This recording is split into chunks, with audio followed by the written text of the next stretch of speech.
കുരിശിലേക്ക് നോക്കിയിട്ട് നൈമിഷിക സുഖമോഹങ്ങളോട് അകലം പാലിക്കാൻ, അവയുടെ താൽക്കാലികതയെ, ക്ഷണികതയെ ധ്യാനിക്കാൻ നോമ്പ് നമ്മെ സഹായിക്കുന്നു.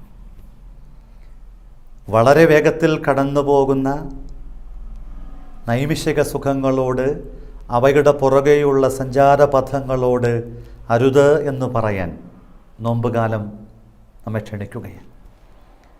എപ്പോഴും പ്രിയങ്കരമായത് ക്രിസ്തുവിൻ്റെ മരുഭൂമിയിലെ പരീക്ഷയോട് ബന്ധപ്പെടുത്തി വിശപ്പാണല്ലോ ആദ്യത്തെ പരീക്ഷണം, കല്ലുകൾ അപ്പമാക്കുക.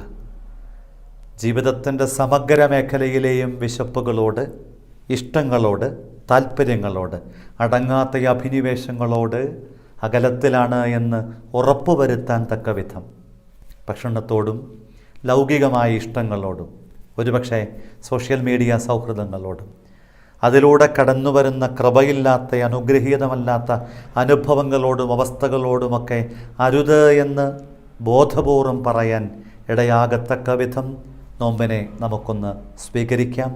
അതിനായിട്ട് നമ്മെ ഒരുക്കാം.